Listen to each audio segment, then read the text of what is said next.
Today is the second day that Rhea Chakravarti is summoned by Narcotics Control Bureau.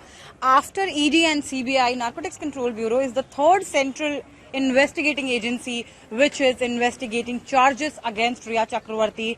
Now, the drug angle which emerged based on some WhatsApp conversations which allegedly took place between Rhea Chakravarti and some of the staff members of Sushant Singh Rajput and some alleged drug peddlers.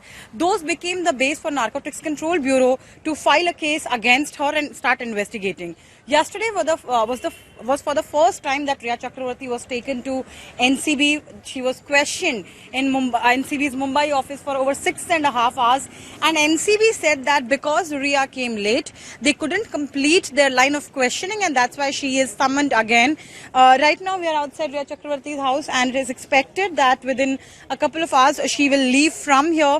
One thing which is missing here is police security. You can see that there is no security here, and we are talking about a family. We are talking about a girl who is continuously receiving death threats, rape threats. In fact, yesterday also when she reached her NCB office, at that time she was badly hounded by media people, and apart from that, when she was leaving, there was a group of onlookers who in fact chased her car as well.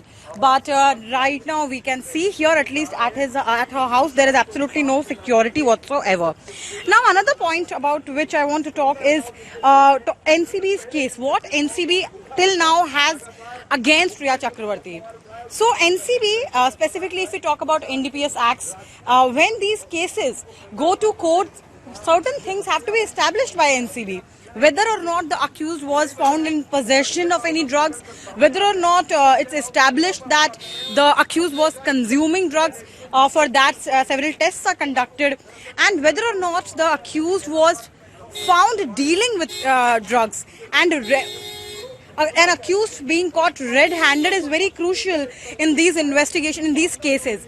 But as far as this case is concerned, NCB has absolutely nothing as far as possession, consumption and dealing is concerned. All they have is a WhatsApp chat. And second, they have some confessional statements of some co-accused in the case, and no confessional statement recorded when the accused is in the custody of an investigating agency holds any value in any court of law. So what NCB actually has against her is going to be very crucial, because as of now, NCB doesn't have anything against her except some WhatsApp chats, which are not going to hold too much ground in the court of law, says legal experts. And second is some confessional statements, as I said, that, and we are quoting legal experts here, they have also said that no confessional statement of an accused which is made when the accused is under the custody of an investigating agency holds any ground in the court of law.